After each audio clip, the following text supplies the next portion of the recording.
You are the universe experiencing itself. I've been thinking about this quote a lot recently. It almost has an eerie, existential sort of vibe to it, and I can't quite explain it. What sparked my mind most recently in regards to this quote was my retrospection of the anime/visual novel Steins, and most importantly, the characters within the series. Now, before I get ahead of myself, my name is Sid Ward, and on this channel I document my journey to becoming a self-sufficient creative, and a big part of this learning process is watching and reading art that inspires me in unique ways. I think it's very important to learn from things that you enjoy and are passionate about. This video is going to be a little bit different from some of the other ones on my channel, as I won't really be teaching anything, but it'll be about the lessons that I've learned from studying a particular character in Steins called Makise Kurisu, or Kurisu Makise, depending on your dialect.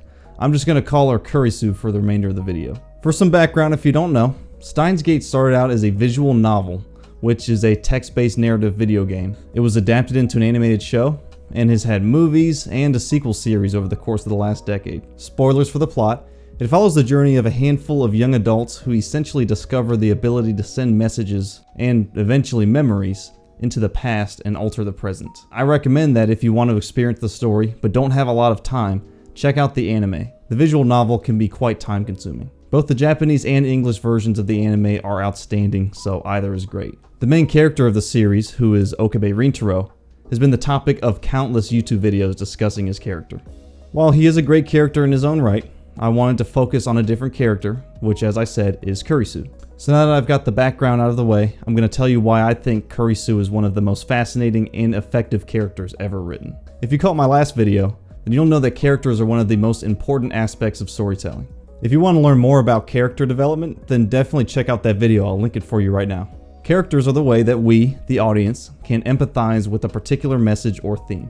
An important thing to consider is that characters need to have arcs where they grow throughout the story. A character arc basically maps out the journey that the character takes emotionally, and a character arc is nothing without obstacles for the character to overcome. In the story, Kurisu has to deal with some of the largest obstacles in the show. Right off the bat, Kurisu decides to follow and join Okabe when they develop their time leap machine, despite her losing all faith in time travel research after her father rejected her paper.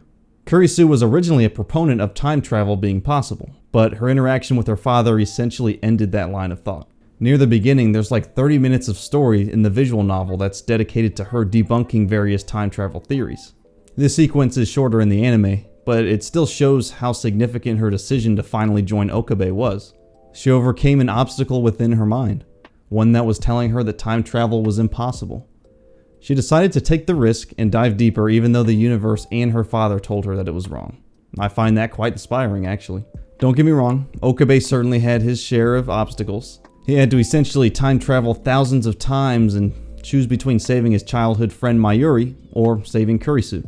But Kurisu herself had to deal with the existential dilemma of saving her own life or the life of an innocent friend, while also having her life and death be the catalyst for World War III. There really was a do the ends justify the means moment for Kurisu when she needed to make that decision to sacrifice her life and undo weeks of experiences to save other people's lives. Of course, Kurisu makes the selfless choice to allow Mayuri to live, but she also has to let herself die in the past. I find this dilemma chilling. Imagine living on borrowed time, knowing that the circumstances of your existence are contingent on someone preventing your death in the past, and how it has negatively affected the world around you. It's ideas like that that show the main reason why Kurisu's character is so effective. Everything about her has consequences. While Okabe meddles with time and is able to eventually undo his actions, Kurisu herself is a consequence. It was a situation that she never asked to be a part of. Kurisu's existence has stakes attached to it, while Okabe, and other people in time travel stories for that matter, are pretty much free to undo their actions and act like nothing ever happened.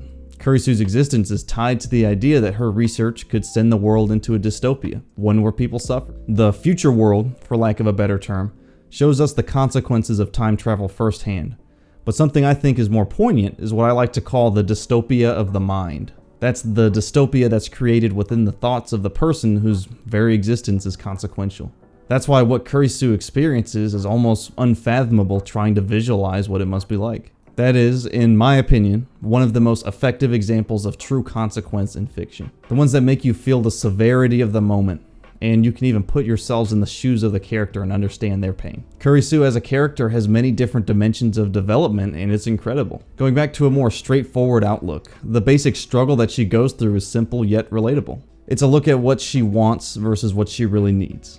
This is something that's essential to storytelling, and honestly just as important to life in general. What Kurisu wants, at least towards the beginning, is the love and respect of her father, who had never really seen her as a competent researcher, despite her efforts and achievements. I think we can all kind of understand where she's coming from there. Most of us in our lives have someone that we're either trying to impress or outdo. And what she learns throughout the story is that what she really needs is to take her success and happiness into her own hands. She learns that nobody else is responsible for your happiness, and nobody else can hand it to you. So that's really something that we should all learn from to an extent. And I found it really applicable to my journey, where I'm learning to do the same thing, take my success and my life into my own hands. I think maybe that's really why the quote at the beginning is so important to me. You are the universe experiencing itself. It reminded me of that journey that Kurisu took, despite all of the stakes and the existential threats that I went over, to realize that every one of us is valued and every one of us is important, and that I'm important. It was a reminder of how incredible it is to even be aware of our own existence, and to not take that for granted. This has been quite an interesting video to make, and scripting it out took forever. It was definitely the biggest challenge I've had so far on YouTube. Trying to find out how I could sum up the development of a great character, and how the lessons from it have affected my life. This was a difficult task. In the end, I'm happy that I decided to make this video, and hopefully you enjoyed it and learned a thing or two about a character that I happen to really enjoy. If you like this video, then I appreciate it if you could hit the like button and hit the subscribe button. Every week I go into a new avenue of creativity as I document my journey to becoming a self-sufficient creative. I'll also link my Instagram down in the description below, and let me know in the comments section what you want to see next, and if you would like me to cover more Steins Gate in the future.